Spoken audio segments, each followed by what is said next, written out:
तो दोस्तों जैसा कि हमें पता है ये क्लास 7th ज्योग्राफी का चैप्टर 3 है। अभी तक ज्योग्राफी के 2 चैप्टर्स ऑलरेडी कवर्ड हो चुके हैं। अगर आपने वो वीडियोस अभी तक नहीं देखे हैं तो प्लीज़ मेक श्योर कीजिए कि आप वो दोनों वीडियो देख लोगे। फिलहाल हम लोग का चैप्टर 3 ज्योग्राफी क्लास 7 का स्टार्ट हो रहा है, जिसमें हम लोग अर्थ को थोड़ा चेंज कर देंगे। मतलब हम लोग अर्थ का बेसिकली देखने वाले हैं कि अर्थ में कौन-कौन से चेंज रेगुलर टाइम पे होते रहते हैं। तो चलिए स्टार्ट करते हैं।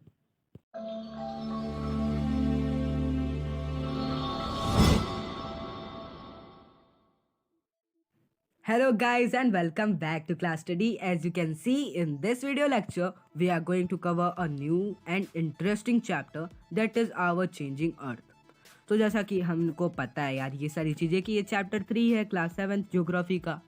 तो जो चीज़ नहीं पता है यानी इस चैप्टर में क्या क्या कंटेंट है वो सारी चीज़ें अब हम लोग देखते हैं। तो सबसे पहले मैं तुम्हें कुछ दिखाना चाहूँगा।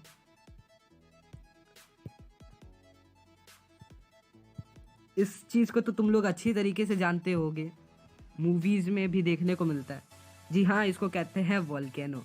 तो वोल्केनो क्या होता है ये भी हमें थोड़ी देर में पता चलेगा। और आप ये चीज़ देखो यार दोस्तों, प्लीज़ ये चीज़ नोटिस करना आप लोग भी कि देख सकते हो ये पहले का सीन है और ये बाद का सीन है। रुको मैं इसको थोड़ा रिमूव कर देता हूँ। अब देखो ये पहले का सीन है, देख सकते हो कितना हरियाली थी इधर, मतलब हरियाली तो नहीं कह सकते, मतलब कितनी सुंदर जगह थी।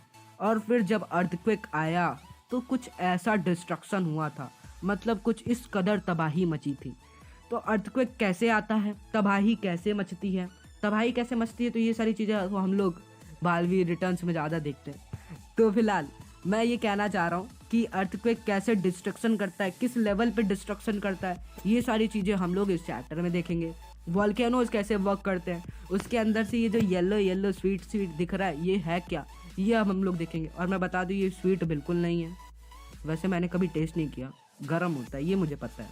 हाँ, तो हम लोग यही सारी चीज़ें इस चैप्टर में देखने वाले हैं कि वॉल्केनोज कैसे वर्क करते हैं, अर्थक्वेक किस लेवल पर डिस्ट्रक्शन करता है, अर्थक्वेक आता कैसे। तो दोस्तों इसी से मुझे अपना एक किस्सा याद आ रहा है। ये कहानी है 2014 के आसपास की, जब मैं लगभग 4th क्लास में पढ़ता था। तब आया था अर्थक्वेक और भाई मैं इतना डरा हुआ था उस अर्थक्वेक से कि मुझे तो बुखार चढ़ गया था, एकदम बुखार चढ़ गया था यार। मैं वो टाइम एंजॉय भी नहीं कर पाया। अब मुझे कभी लगता है ना काश अर्थक्वेक आया तो एंजॉय किया जाए। और वैसे मैं बता दूं उतना हार्ड अर्थक्वेक नहीं आया था, बड़ा ही स्लो था, काफ़ी माइन्यूट लेवल पे अर्थक्वेक आया था। तो इसलिए तब भी मैं डर गया था क्योंकि मैं मूवीज़ उस टाइम पे ज़्यादा देखता था। तो मेरे अंदर वो चीज़ होती है ना, माइंडसेट मेरा वैसा बन गया था कि भूकंप आएगा तो ऐसा डिस्ट्रक्शन होगा ही होगा। तो इसी चीज़ से मैं डर गया था। मैं बोला अब तो गए सभी लोग, ये लास्ट टाइम चल रहा है। सीरियसली मुझे ऐसा ऐसा फीलिंग थी मेरी उस टाइम पे, सोच सकते हो। बच्चों को वैसे ज़्यादा डर लगता है, मूवीज़ वूवीज़ नहीं देखना चाहिए इसीलिए। तो चलो इस चैप्टर को स्टार्ट करते हैं। इस चैप्टर को स्टार्ट करने में थोड़ा आप ज़्यादा देर नहीं करते, मैं तुम्हें ये सारी चीज़ें इसलिए बता रहा था ताकि तुमको इस चैप्टर से थोड़ा इंटरेस्ट लगा रहे, थोड़ा इंटरेस्ट बना रहे, इसलिए मैं ये सारी चीज़ें बता रहा था तुम्हें। वैसे अगर अच्छा लगा होगा तो ठीक है, लाइक कर देना वीडियो को, और अगर नहीं अच्छा लगा तो अभी थोड़ा वेट करो, हो सकता है बाद में अच्छा लगे। तो देखो सबसे पहले स्टार्टिंग में हम लोग जो बात करने वाले हैं वो बात करेंगे फोर्सेस की। दो तरीके के फोर्स लगते हैं हमारे अर्थ पे। एक होता है एंडोजेनिक फोर्स जो अर्थ की सरफेस के अंदर होता है, और एक होता है एक्सोजेनिक फोर्स जो अर्थ की सरफेस के बाहर लगता है। अब ये कैसे लगता है अभी तुम्हें थोड़ी देर में पता चल जाएगा, इस पर कोई ज़्यादा डाउट लेने वाली जैसी बात नहीं है। ओके, तो बेसिकली तुम लोग बस मेरे साथ बने रहो, सब कुछ क्लियर होने वाला, सब कुछ एकदम इंटरेस्टिंग लगेगा।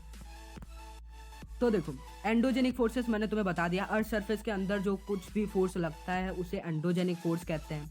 और एक्सोजेनिक फोर्स जो अर्थ सरफेस पे जो फोर्स लगता है उसे एक्सोजेनिक फोर्स कहते हैं। इजी ये वाला टॉपिक, जो ये वाला जो कॉन्सेप्ट है, इसको प्लीज़ क्लियर कर लो। अगर नहीं समझ में आया तो प्लीज़ एक बार इसको पीछे कर लो, रिप्ले करके देखो एक बार। और एंडोजेनिक का एग्जांपल मैंने तुम्हें बता दिया, अर्थक्वेक और वॉल्केनो। एक्सोजेनिक फोर्सेस का एग्जांपल है वाटर, आइस, विंड। अब देखो ये अर्थक्वेक और वॉल्केनो एंडोजेनिक फोर्स क्यों है, अब तुम लोग ये सोचोगे तो अभी थोड़ी देर में पता चल जाएगा। वॉल्केनो देखो ऐसा होता है कुछ यार, बहुत खूंखार टाइप का वॉल्केनो है, मुझे तो अभी से डर लगने लगा बेसिकली। चलो कोई बात नहीं। तो ये जो चीज़ तुम लोग देख रहे हो इसे बोलते हैं माग्मा, या फिर हम इसे प्यार से लावा नाम से भी जानते हैं। तो ये जो लावा है ये बेसिकली स्वीट बिल्कुल नहीं होता है। प्लीज़ जाके टेस्ट मत करना, मेरे कहने पे तो बिल्कुल मत करना। पता चला तुम लोग गए वॉल्केनो के पास, सभी लोग बोल रहे हैं मत जाओ खतरा है, मत जाओ खतरा है, और तुम बोल रहे हो नहीं मैंने सुना था ये मीठा होता है, मैं इसको टेस्ट करूंगा तब फिर वापस आऊँगा। तो ऐसा प्लीज़ बिल्कुल मत करना, नहीं तो सारा इल्ज़ाम मेरे ऊपर ही आएगा। बस मैंने तुम्हें बताया है ताकि तुम्हें थोड़ा इंटरेस्टिंग लगे। फिलहाल ये जो लावा होता है ये गर्म होता है। अब मैंने तुमको बोला कि ये वॉल्केनो जो है ये एंडोजेनिक फोर्स का एग्जाम्पल है, यानी वो फोर्स जो कि अर्थ सरफेस के अंदर लग रहा है। तो इसके मतलब कैसे कह सकते हैं कि इसमें अर्थ सरफेस के अंदर फोर्स लग रहा है। तो ये जो माग्मा या लावा जो है ये अर्थ सरफेस के अंदर होता है, फिर जब फोर्स लगता है अर्थ सरफेस के अंदर तो ये बाहर निकल आता है, ऐसे करके बाहर निकलता है, मतलब फट जाता है। इसको कहते हैं इरप्शन ऑफ वॉल्केनो। तो ये जो इरप्शन है ये ड्यू टू जो इनसाइड द अर्थ जो सरफेस के अंदर जो फोर्स लग रहा था उसकी वजह से ऐसा कुछ सिनेरियो देखने को मिलता है। इस वजह से हम लोग इसको एंडोजेनिक फोर्स का एग्जाम्पल मानते हैं। एंडोजेनिक फोर्स आई होप कि तुम्हें समझ में आ गया होगा अब तक, क्योंकि इतनी बार समझा चुका हूँ, अब तो तुम्हें नहीं भूलना चाहिए ये सारी चीज़ें। और दोस्तों आगे मूव करने से पहले तुम लोग से एक हम्बल रिक्वेस्ट ये है कि अगर अभी तक तुम लोगों ने चैनल सब्सक्राइब नहीं किया है यार तो प्लीज़ यार सब्सक्राइब कर दो। Why are you waiting? मैं जानना चाहता हूँ तुम लोग वेट कैसे कर सकते हो इतना देर तक यार, अभी तक सब्सक्राइब ही नहीं किए। तो सोचो अगर तुम लोग सब्सक्राइब नहीं करोगे तो नए नए वीडियोज आएंगे तो उसकी नोटिफिकेशन कैसे जाएगी तुम लोग के पास। और हाँ, नोटिफिकेशन से याद आया, सब्सक्राइब पे टैप करने के बाद बगल में एक बेल आइकन भी बन जाता है। तो उस बेल आइकन का क्या करना है, उसको मंदिर पे नहीं लगाना है, उसको एक बार टैप करोगे तो फिर उसके बाद ऑल का ऑप्शन आता है, उस ऑल को क्लिक करोगे, फिर उसके बाद जितनी नोटिफिकेशन है सब तुम लोग के मोबाइल पे जाएगी, फिर उसके बाद तुम लोग वीडियो देख सकोगे ऐसे। अब हम लोग बात करने वाले हैं कि वॉल्केनोज वर्क कैसे करते हैं, तो चलो ये भी बता दे रहा हूँ।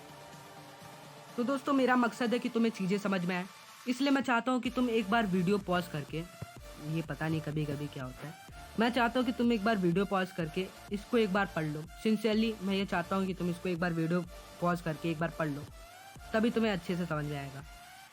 और रुको, वीडियो पॉज कर लेना प्लीज़, नहीं तो तुम लोग ऐसा डिपेंड कर जाते हो पूरी तरह से कि हाँ मैं तो बता ही दूंगा, तो ऐसे भी मैं बता ही रहा हूँ, लेकिन प्लीज़ यार वीडियो पॉज करके एक बार पढ़ लेना। तो देखो, जैसा कि तुमने अभी तक पढ़ ही लिया होगा, अर्थ क्रस्ट पे एक ओपनिंग अर्थ क्रस्ट होता है, जैसे कि देख सकते हो ये एक अर्थ क्रस्ट होगा वॉल्केनो। मानते हो कि नहीं? मानते हो ना, अर्थ सरफेस पे है तो अर्थ क्रस्ट ही हुआ।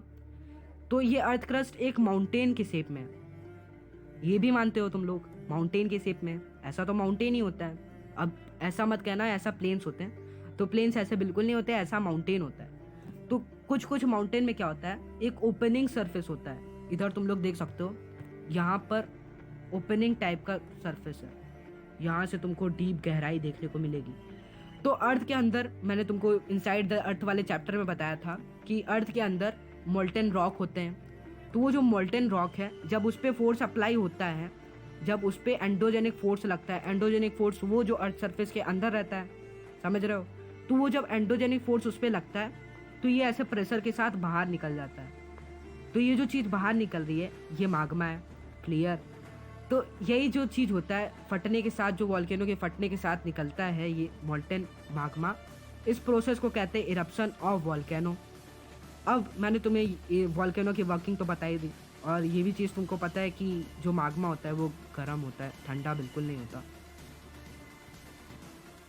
और याद है मैंने तुम्हें पिछले चैप्टर में बताया था कि जो वॉल्केनो में से मोल्टेन माग्मा निकलते हैं वो जब कूल डाउन हो जाता है तो वो इग्नियस रॉक का फॉर्मेट ले लेता है। आई होप कि तुम्हें अभी तक पिछला चैप्टर का याद होगा सब कुछ, और अगर भूल गए तो इसका मतलब तुम लोग प्रॉपर रिवीजन बिल्कुल नहीं कर रहे हो। शाबाश, मेरी तरफ से एक शाबाशी, ऑनलाइन ट्रांजैक्शन मेरी तरफ से एक दे दो, अपनी पीठ पे एक बार थपथपाओ यार प्लीज़। कोई बात नहीं, अभी भी टाइम है, रिवाइज कर सकते हो, अभी एग्जाम में आई होप कि काफ़ी टाइम होगा तुम लोग के। तो अब हम लोग बेसिकली बात करने वाले हैं अर्थक्वेक की। यार एक बीच में एक पेज और था वो गायब हो गया, शिट, कोई बात नहीं। अब हम लोग देखेंगे कि अर्थक्वेक कैसे वर्क करता है। फिर से वही चीज़, एक बार पढ़ लो, एक बार पढ़ लो। तो दोस्तों आई थिंक कि आप सभी ने इस टॉपिक को एक बार पॉज करके पढ़ लिया होगा। अगर नहीं पढ़ा तो मैं तो इधर हूँ ही बताने के लिए, तो मैं बता देता हूँ। तो देखो, जो हम लोग की अर्थ क्रस्ट होती है उसमें 15 टाइप्स के छोटे छोटे प्लेट्स होते हैं, उन प्लेट्स को हम लोग टेक्टोनिक प्लेट्स बुलाते हैं। तो जब क्या होता है, कभी कभी ये प्लेट्स मूव करती है, तो जब ये मूव करती है तो इससे थोड़ा वाइब्रेशन होता है, और ये जो वाइब्रेशन हो रहा होता है इसे ही हम लोग अर्थक्वेक बुलाते हैं। तो मैं तुमको, अगर मान लो ये क्वेश्चन एग्जाम में आ गया तो तुम्हें क्या क्या लिखना है, अगर तुमको तो ये तो पूरा अगर मान लो लिख ले रहे हो तो गुड, एकदम गुड। अगर तुम लोग के टीचर कुछ मतलब कुछ कुछ टीचर होते हैं जिन लोग के पास ज़्यादा टाइम नहीं होता है, तो वो लोग क्या करते हैं ना, वो लोग थोड़ा बहुत देखेंगे कि जो मेन मेन चीज़ है उसको चेक करके मार्क्स दे देंगे। और अगर तुम लोग के टीचर इस टाइप के नहीं हैं, आई होप कि इस टाइप के तो नहीं होंगे वो लोग, और अगर सपोज करो होते हैं, तो तुम्हें क्या क्या लिखना है, तुम्हें ये अर्थक्वेक तो पक्का लिखना है अपने आंसर में, टेक्टोनिक मूवमेंट लिखना है, और सडन सडन टेक्टोनिक मूवमेंट लिखना है। साथ ही साथ तुम्हें ये डिस्टर्बेंस वर्ड यूज़ करना है, vibration that spread in all directions, बस इतना लिखना है। लेकिन आई होप कि कोई टीचर ऐसा तो नहीं होता है, मतलब कौन ऐसे ही मार्क्स दे देगा, मजाक करा था बस। अब तुम लोग ऐसा ना पूछने लगो कि भैया आप मजाक क्यों कर रहे हो इतना, तो मैं बता दूं ताकि तुम लोग का थोड़ा बोझ हल्का हो जाए, इस वजह से थोड़ा बहुत मजाक कर रहा हूँ। तो देखो, जो अर्थक्वेक है इसको भी मेज़र करने के लिए कुछ होता है, जैसे जैसे मैं बात करूँ, जो स्पीड होती है उसको मेज़र करने के लिए स्पीडोमीटर होता है, जो वोल्टेज होता है उसको मेज़र करने के लिए हम लोग का वोल्ट मीटर होता है। उसी तरह जो अर्थक्वेक है इसको भी कुछ मेज़र करता है, इसको मेज़र करता है सेस्मोग्राफ। अब मैं तुमको बता दूं, जैसे हम लोग का कुछ भी डिस्टेंस हो गई उसको हम लोग मीटर में मेज़र करते हैं, उसी तरह सेस्मोग्राफ को हम लोग रिचर स्केल पे मेज़र करते हैं। तो मैं एक चीज़ और बताना चाहता हूँ, अगर कभी भी 2.0 यूनिट की अगर बात की जाती है कि इतना अर्थक्वेक आया था, इतना हुआ उसका मेज़र, 2.0 या उससे लेस, तो ये काफ़ी हल्का सा अर्थक्वेक माना जाता है। 5.0 आया तो तगड़ा था लेकिन नॉर्मल था। 6.0 आया तो इससे काफ़ी ज़्यादा डिस्ट्रक्शन हो सकती है और काफ़ी ज़्यादा डैमेज ये करेगा भी। और 7.0 या उससे अधिक तो हमारी मूवीज़ में आता है, बेसिकली हॉलीवुड मूवीज़ में, नहीं मजाक करो। और अगर 7.0 या उससे अधिक आता है तो काफ़ी ज़्यादा नुकसान वो करके जाएगा, काफ़ी ज़्यादा डिस्ट्रक्शन या कह सकते हो तबाही होगी। उतनी तबाही तो बालवीर रिटर्न्स में भी नहीं होती। तो दोस्तों वापस से वही सारी चीज़ें वापस से आ रही हैं। देखो ये देखो, ये हमारा अर्थ सरफेस है जिसके नीचे आप देख सकते हो मोल्टन माग्मा, और ये माग्मा ये माउंटेन के बाहर ऐसे फोर्स से आ रहे हैं, और साथ ही साथ ये स्मोक कुछ गैसेस भी होते हैं जो कि इसी के साथ साथ निकलते हैं, इवॉल्व होते हैं, और यही इधर से भी निकलेगा, बट अभी ये एक्टिव नहीं है, इनएक्टिव है। और हाँ, मैं तुम्हें एक और चीज़ बताना चाहता हूँ, दो टाइप के वॉल्केनोज होते हैं। एक होता है एक्टिव वॉल्केनो जो कि अक्सर कभी ना कभी तो इरप्ट होता ही रहता है, और एक होता है इनएक्टिव या कह सकते हो एक्सटिंक्ट वॉल्केनो। वो क्या होता है, वो काफ़ी सालों से उसका इरप्शन बंद पड़ा हुआ है। कभी कभी मान लो 50,000 साल, नहीं कुछ ज़्यादा हो गया, मान लो 50 साल में एक बार कभी कभी इरप्ट हो जा रहा है, तो उसको एक्सटिंक्ट वॉल्केनो बोलते हैं, जिसकी फायर डेंसिटी थोड़ी बहुत कम हो रही है। अब देखो दूसरा चीज़, ये जो अर्थक्वेक है इसका एक एपी सेंटर होता है, इसे हम लोग बोलते हैं एपी सेंटर, जहाँ से वाइब्रेशन चारों डायरेक्शन में फैल जाता है, फिर वो भूकंप का शेप ले लेता है। देखो, अच्छा हाँ, मैंने तुम्हें एक चीज़ दिखाई नहीं, ये देखो ये प्लेट बाउंड्री है, ये देख पा रहे हो, ये प्लेट बाउंड्री है। इसी तरह के प्लेट्स होते हैं, हमें काफ़ी सारे देखने को मिलते हैं। प्लेट बाउंड्री है, दैट मीन्स ये प्लेट हो गया, ये भी प्लेट हो गया एक। आई होप कि तुम्हें ये समझ में आया होगा। बाकी तुम लोग इधर भी देख सकते हो, लिखा हुआ है सब कुछ। एक बार वीडियो पॉज करके इस डायग्राम को भी कायदे से देख लेना, क्योंकि ये भी तुमको काफ़ी ज़्यादा हेल्प करेगा कि चीज़ें समझ में आए। अब हम लोग आ रहे हैं एक्सोजेनिक फोर्स पे, यानी वो फोर्स जो अर्थ की सरफेस के बाहर लगते हैं। तो दोस्तों इधर मूव करने से पहले मैं तुम्हें दो टर्म समझाना चाहूँगा, वेदरिंग और इरोजन। इसको तुम लोग कैसे समझ सकते हो, जैसे देखो, वापस से पेन यूज़ कर रहा हूँ।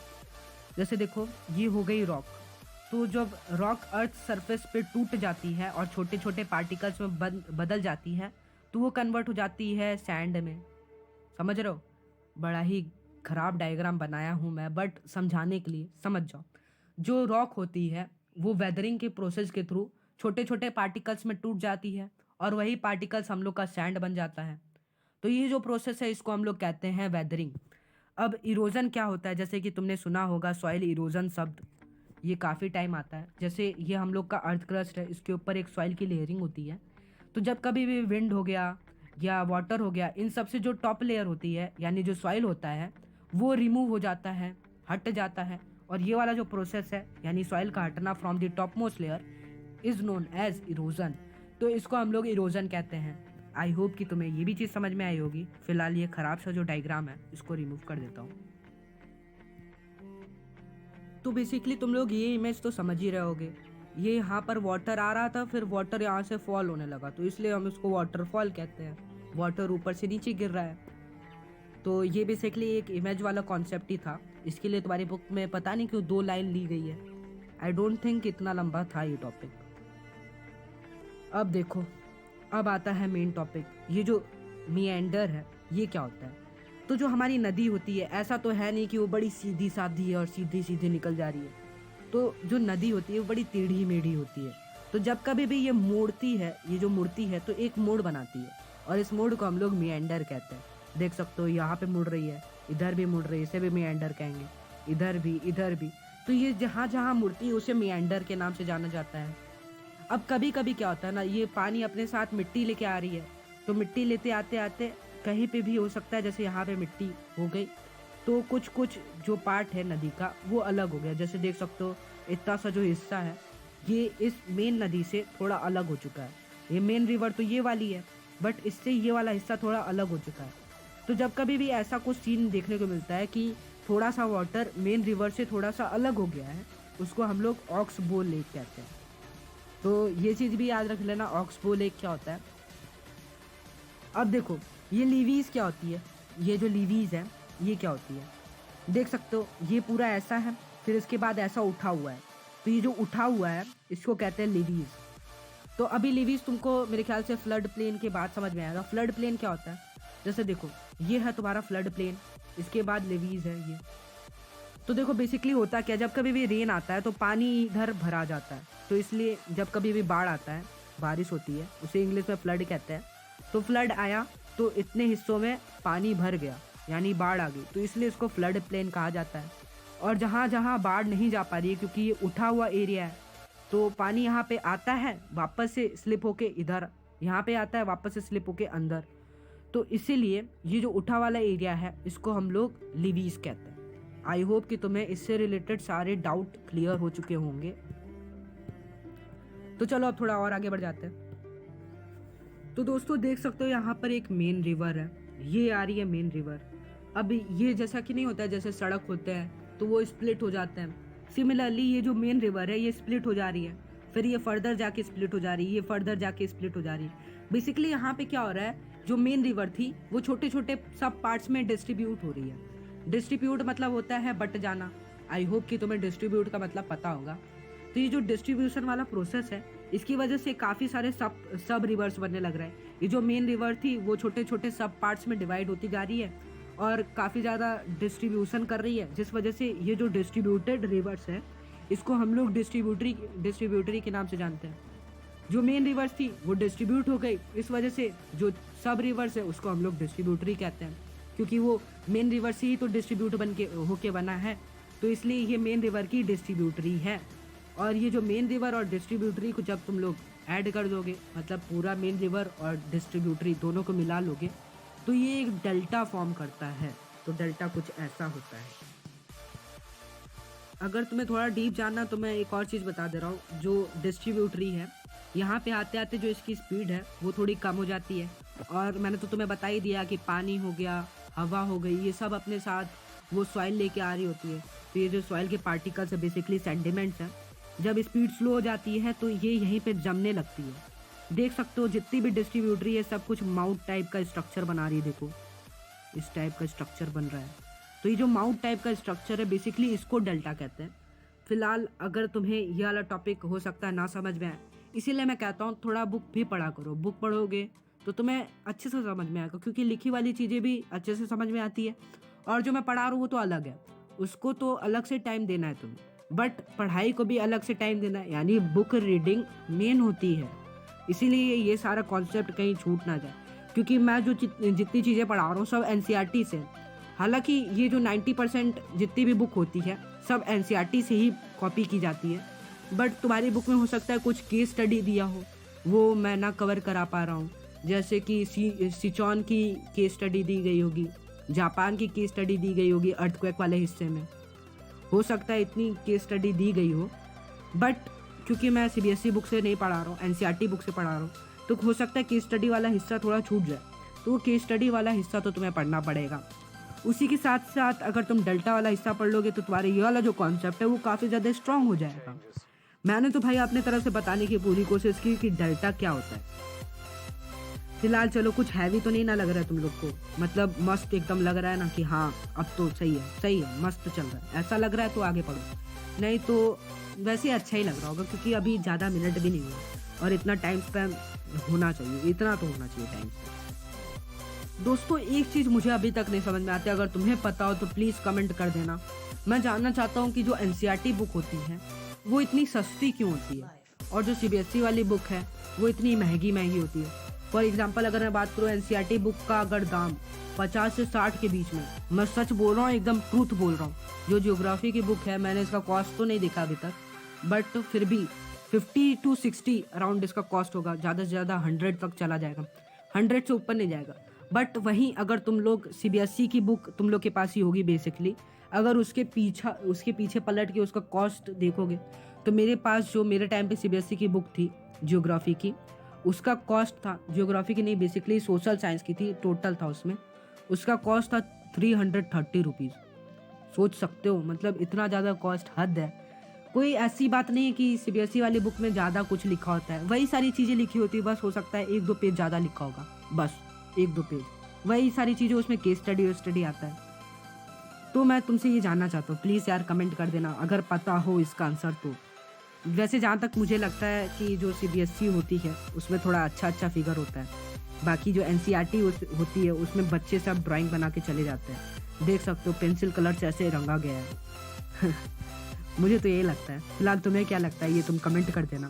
फिलहाल टॉपिक से ना भटकते हुए अब हम लोग ये नया टॉपिक स्टार्ट कर रहे हैं। तो भाई ये है हमारा सी, मतलब काफ़ी बड़ा समुद्र टाइप का है। तो क्या होता है ना, जो सी वेव्स होती है वो जानती हो कितने स्पीड से आती रहती है। तो जैसा कि तुम लोग सी केव वाला देख सकते हो, तो वाटर वेव्स आ रही है यहाँ से, टकरा रही है चट्टान से, और इस टकराने की वजह से ये जो चट्टान है धीरे धीरे इसमें दरार होने लगेगी और धीरे धीरे ये दरार बढ़ता जाएगा। तो ये जो दरार बढ़ रहा है और ये जो दरार बना, इसे हम लोग सी केव के नाम से जानते हैं, जैसा कि तुम लोग यहाँ देख सकते हो। और फिर क्या होता है, यही दरार धीरे धीरे और बड़ी होती जाती है, थोड़ा डेवलप करती रहती है। हर चीज़ का डेवलपमेंट होता है, इसका भी डेवलपमेंट हो रहा था। तो जब ये थोड़ा बढ़ जाती है तो इसको हम लोग सी आर्क नाम से जानते हैं। और जब यही जो टकराव है, यानी ये जो एक्सीडेंट हो रहा है इस चट्टान और सी वेव्स के बीच में, ये कभी कभी इतना बढ़ जाता है कि इस चट्टान को 2 हिस्सों में बांट देता है। जो इसका छोटा सा हिस्सा होता है, व्हाट इज दिस, जो इसका छोटा सा हिस्सा होता है इसको स्टैक के नाम से जानते हैं। आई होप कि तुम्हें ये वाला टॉपिक तो क्लियर हो गया होगा, काफ़ी इजी सा टॉपिक था और इस पे मुझे ज़्यादा टाइम भी नहीं लेना चाहिए, क्योंकि मुझे लग रहा है कि काफ़ी टाइम हो गया है और 20 मिनट से ज़्यादा बनाना भी नहीं वीडियो, और थोड़ा मुझे लग रहा है कि बन गया। So guys, now we are moving to our next topic, that is the working of glacier. तो ग्लेशियर क्या होता है, जैसे देखो ये देख सकते हो पहाड़ है इतने सारे। तो बेसिकली ये जो ग्लेशियर है, यानी ये जो बर्फ़ है, ये पहले तो बर्फ़ रहा नहीं होगा, पहले ये वाटर रहा होगा। तो ये पहाड़ के आसपास से ऐसे फ्लो कर रहा था। जब थोड़ा टेम्परेचर डिक्रीज़ हुआ, जब 0 डिग्री सेल्सियस से थोड़ा डाउन हुआ टेम्परेचर, तो ये आइस में कन्वर्ट हो जाता है और ये जो आइस फॉर्म होती है that is known as glacier. तो ये ग्लेशियर हो गया। अब सपोज करो कि अगर ये ग्लेशियर पे अगर थोड़ा धूप पड़ा या टेम्परेचर थोड़ा राइज होता है तो ये ग्लेशियर पिघल जाएगी और वाटर में कन्वर्ट हो जाएगी। वाटर नहीं, बेसिकली एक वाटरफॉल बनाती है। तो ये जो झील होती है ये काफ़ी सुंदर होती है देखने में। यही सारी चीज़ें हमारी एनसीईआरटी बुक में लिखी गई थी। इसी के साथ साथ ग्लेशियर वाला टॉपिक ख़त्म। अब देखो, अब हम जाते हैं रेगिस्तान में। तो दोस्तों जैसा कि हमने बात की रेगिस्तान की, अब हम लोग रेगिस्तान की बात करने वाले हैं। तो रेगिस्तान में ज़्यादातर इम्पैक्ट पड़ता है विंड्स का। तो रेगिस्तान में जो विंड्स होती है, यानी डेजर्ट में जो विंड होती है, वो काफ़ी स्पीड से चलती है और नीचे नीचे चलती है। अब जब नीचे नीचे चलती है विंड्स, तो वहाँ की जो रॉक्स होगी उस पर ऐसे ऐसे जो विंड का होगा अटैक पड़ेगा। ऐसे हवा आ रही है, यहाँ से ऐसे अटैक पड़ रहा है ऐसे ऐसे। तो जो वहाँ की रॉक होती है उसके कुछ पार्टिकल्स विंड ऐसे तोड़ देती है, यहाँ से अगर चल रही है विंड तो उधर के रॉक्स कुछ इस शेप के हो जाते हैं। तो समझ रहे हो कितना इंटरेस्टिंग चीज़ मैंने तुम्हें अभी अभी बताई। वहाँ के रॉक्स कुछ इस शेप के हो जाते हैं क्योंकि बाकी सारा जो हिस्सा था वो विंड आई अपने साथ तोड़ के लेके चली गई और उसे पार्टिकल्स में कन्वर्ट कर दिया। बाकी रॉक्स कुछ इस शेप के देखने को मिलते हैं और यही हमारी एनसीईआरटी बुक में लिखा गया है, मशरूम शेप के होते हैं वहाँ के रॉक्स। काफ़ी इंटरेस्टिंग चीज़ लिखा गया था। अब एक और चीज़, यहाँ पे देख सकते हो जो रेगिस्तान है वहाँ पर ज़्यादातर सैंड पार्टिकल्स होते हैं, काफ़ी छोटे छोटे सैंड पार्टिकल्स होते हैं। तो वो जो सेंडिमेंट्स होते हैं उसको विंड अपने साथ उड़ा के कहीं कहीं लेके आती है और वहाँ पे डिपॉजिट करती रहती है। जब वहाँ पे डिपॉजिट करती रहती है तो वहाँ पे एक हिल टाइप का, मतलब छोटा सा हिल हो जाता है। तो वो जो छोटा सा हिल्स होते हैं, छोटे छोटे हिल्स, इसको कहते हैं स्मॉल ड्यून्स। देख सकते हो यहाँ पे भी है, यहाँ पे भी है, यहाँ पे भी है। यही सारी चीज़ें हैं जो डिज़र्ट के बारे में मुझे अच्छी लगी। So this was all about this chapter. बस इतना ही था हमारे इस चैप्टर में, और इसी के साथ साथ हमारा वीडियो लेक्चर भी बस इतना ही था। अब हम लोग मिलेंगे नेक्स्ट वीडियो लेक्चर में, तब तक एंजॉय करो, सेफ रहो, बाय।